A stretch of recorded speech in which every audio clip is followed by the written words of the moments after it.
Sunderland had to deal with the consequences of relegation in season 2003-2004. They'd said goodbye to the Premiership. They also said goodbye to some old favourites. Gavin McCann and Thomas Sorensen both headed to the West Midlands to join Aston Villa. Former captain Michael Gray left for a loan spell at Celtic. And most painfully of all for Sunderland fans, record-breaking goalscorer Kevin Phillips left for Southampton. They were just a few of the departures on and off the pitch as Sunderland Football Club tightened its belt and adapted to the financial realities of life outside the Premiership. It was a new-look team that Mick McCarthy let loose on Division 1, but Sunderland lost their first 2 games of the season. That meant 17 league defeats in a row. They were on target to match Darwin's all-time record of 18, but thankfully the dreadful run came to an end at Preston North End. Towards Marcus Stewart, but it's a comfortable challenge from Jackson. Stewart, though, trying to get away from Jackson, and he has done. This is promising for Sunderland, and it's going to be rolled in, is it? Yes, it is. Thornton has given Sunderland a super start, just what they needed. It's been a feisty encounter for sure at Deepdale. Kyle. Oh, and Marcus Stewart with a chance to make it 2. He has taken it, and maybe, just maybe, this is going to be the day for Sunderland. Suddenly the Black Cats were a different team. The winning habit replaced the losing habit. Goals were starting to fly in. This goal of the season contender from Julio Arca was the highlight of a 4-0 win away at Bradford. It was no coincidence that Sunderland's return to form came at the same time that Julio found his way back into the starting lineup. Julio's stunner at Bradford was a contender for goal of the season, but surely nothing could beat this from Mart Poon. The Sunderland goalkeeper came forward to score a flying header in injury time to save a point for the Black Cats away to his former club, Derby County.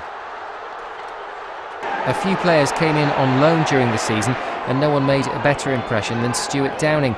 The young Middlesbrough winger added to Sunderland's attacking options. This goal at Coventry proved to be the big send-off for Borough's teenage star. But this game at Highfield Road was remembered for the wrong reasons. New signing Colin Healy suffered a broken leg in this sickening incident, and the Republic of Ireland international's first season at the Stadium of Light was cruelly cut short before Christmas. Sunderland football fans of all ages were in mourning on February the 1st, 2004, when Bob Stokoe passed away. The legendary manager took the club to FA Cup glory in that never-to-be-forgotten final against Leeds United in 1973. The goalkeeper who's punching and saving saved the day for Sunderland. Bob Stokoe will always be a hero on Wearside. It's always the captain that they parade around, but today it's the manager, Bob Stokoe. Sunderland had brought memories of 1973 flooding back with an impressive run to the quarter-finals of the FA Cup. Their opponents were Sheffield United. McCartney away again. Kyle in the middle, held up by Morgan. This is Tommy Smith. Fantastic goal! It's Tommy Smith again! The FA Cup run wasn't taking Sunderland's focus away from the league, though. Automatic promotion was a long shot because Norwich and West Brom were well clear at the top, but the Black Cats were making absolutely sure they reached the playoffs. A home win against West Ham took Sunderland a big step closer to the end-of-season shootout. The FA Cup semi-final was an all-First Division affair. Millwall were Sunderland's opponents at Old Trafford. The prize for the winners was a place in the final and a place in Europe, because Manchester United, who beat Arsenal in the other semi-final, were already guaranteed a place in the Champions League. So the stakes were high. Down by Babb, was just sold a bit short there by McCartney. Highfield goes alone, blocked by Paul. Cahill! He's on the spot. That's his game. All things considered, Sunderland had a great season in the league. They finished third. That put them up against Crystal Palace, who'd made a late run to finish in 6th place. The first leg of an epic semi-final was at Selhurst Park. Sunderland have got a penalty. Marcus Stewart, boy, this is a test. A real chance for Sunderland. Here goes Stewart, and he calmly rolls it into the bottom corner, and Sunderland have got the advantage from the penalty spot. It's really got frantic now. Bramble knocks it into the middle. Shipperley, an equaliser, and it's a tremendous one, and it's from the captain, Neil Shipperley. It's 1-1. Oh, Ian Dowie is up on his feet now.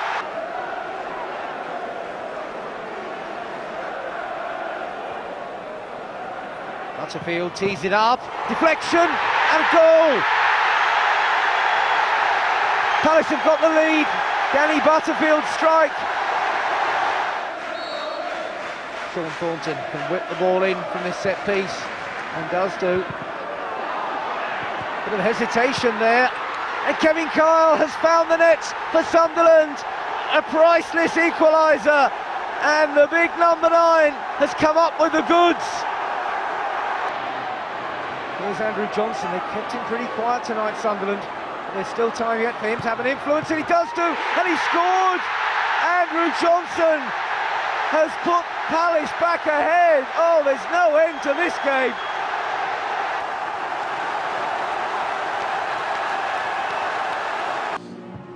So Sunderland were a goal behind, but the dream of an instant return to the Premiership was still very much alive as the teams ran out for the second leg at the Stadium of Light.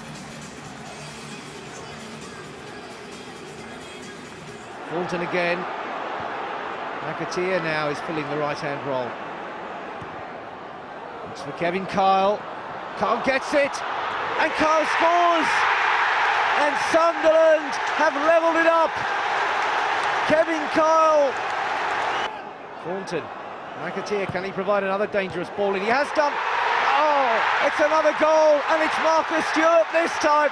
Sensational end to this first half, and Sunderland have turned the game on its head. Derry sprinting to take this corner kick. Sunderland still under pressure. Palace looking for something, and they've got it, and it's the substitute. Oh, unbelievable! Sunderland have won the toss in the penalty shootout and will go first. It's John Oster to try to set the standard. Oh, it's hit the post and come out. Well, there's a disastrous start for the home side.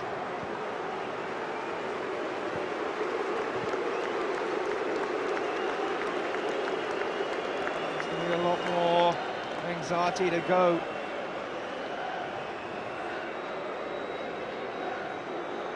McCarthy can only remain philosophical and optimistic. These penalty shootouts have turned around so many times before.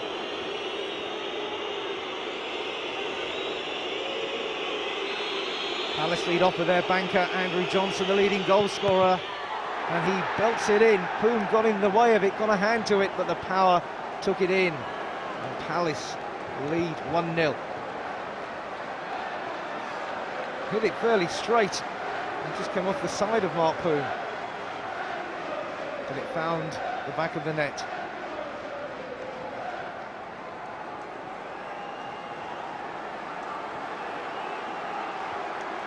Concentrate, make a decision.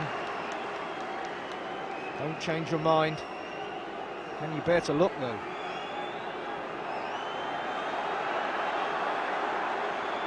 Tommy Smith is next up for Sunderland. And he's put it away.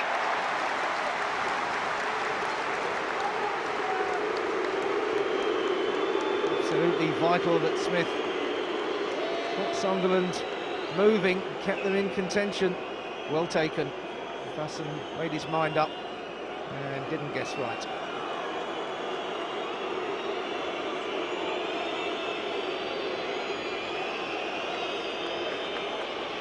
Another outstanding goal scorer goes second for Crystal Palace. 15 goals already this season for Dougie Freedman.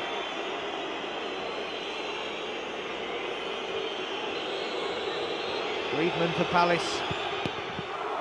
And again, Poom gets a hand to it, but it finds the net all the same. And Palace maintain their advantage. So close for Poom. Got across well.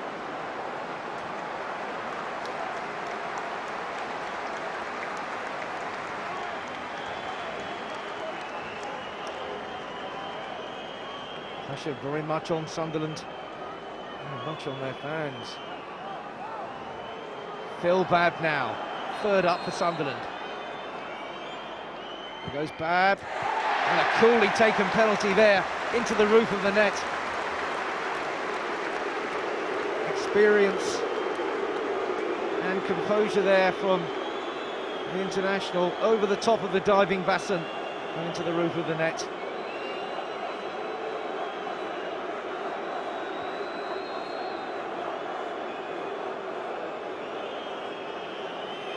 Neil Shipley, the captain, 2-2 to regain the advantage.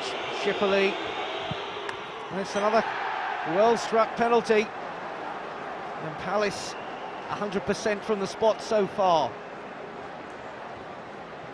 Boom, this time going the wrong way.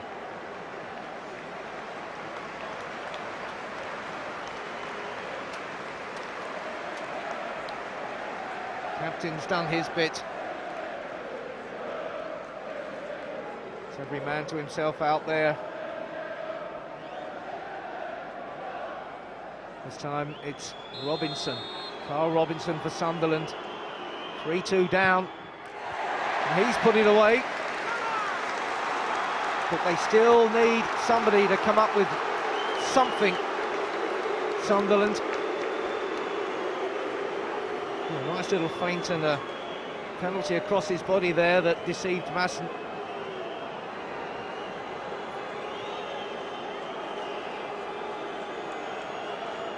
It's a big defender. The three forwards have taken theirs.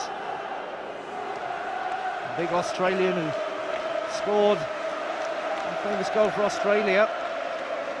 And they beat England. Contrast in the two sets of supporters, they're willing, the Sunderland fans, for Mark Poom to come up with the big save, or for Popovic to crack. Tony Popovic, the Australian. 3-3 it stands. It's 4-3 now. They have been immaculate so far.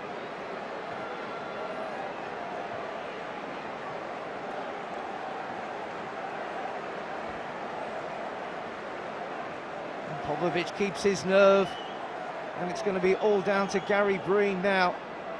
They're fearing the worst, the Sunderland fans. Gary Breen has to score this to stay alive.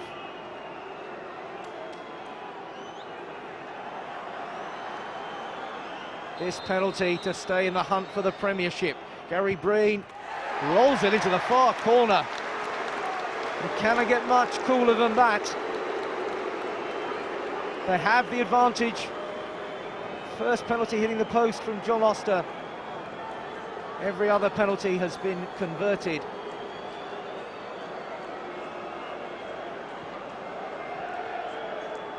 Now it's the pressure kick. The Palace players as one. Sean Derry. This for a place in the playoff final. Sean Derry. Oh, and he saved it, Mark Poom! Poom, the hero for Sunderland, the Poominator, comes up with the save, and still they cannot decide this playoff semi-final. Derry had the chance, Poom came up with the save. He is a hero here anyway. He is now Mark Poom, the giant Estonian. It's sudden death now.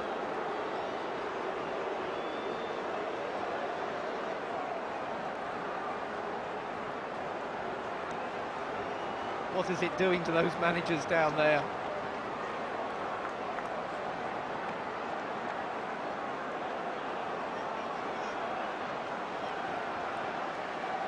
It's up for grabs again. A little bit of gamesmanship perhaps here from Nico Vaesen, saying, once the ball moved, that's the referee's decision.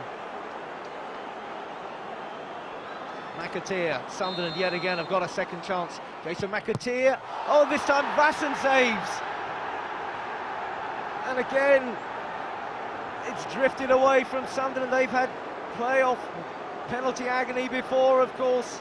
That famous shootout that went wrong at Wembley in '98, and Vaesen follows the Poom example and gets down a good one-handed save.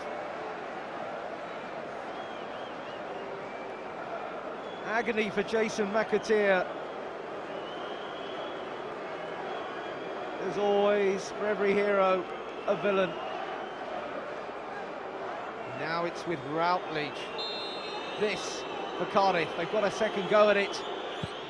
Oh, he's done it yet again, Mark Poom. Unbelievable! Sheer defiance. They don't know whether to laugh or cry.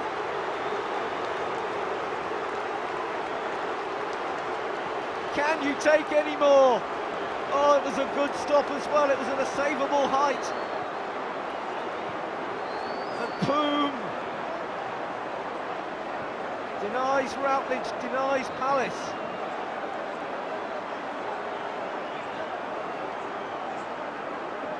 Yet again they've got the chance. Jeff Whitley, the team's little battler, the real competitor. Now can Whitley take his chance? Can Vassen do it again? Oh, Vassen does! Nobody wants to win this.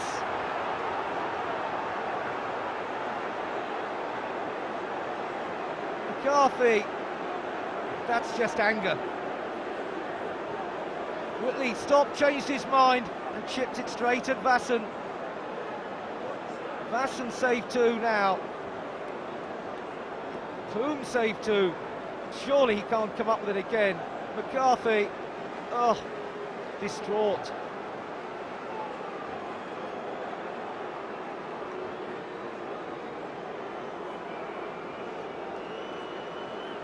Michael Hughes, can he take the chance? The third chance at match point. Hughes, Poom, can he come up with a hat-trick? He's done it, Michael Hughes, and it's Palace who are Cardiff bound. The most unbelievable drama in this semi-final, from whistle to whistle, Friday to Monday, and eventually Michael Hughes comes up with the decisive spot kick. Out goes Sunderland, and Crystal Palace, their amazing season goes on. They are heading for Cardiff. They are still aiming for the Premiership.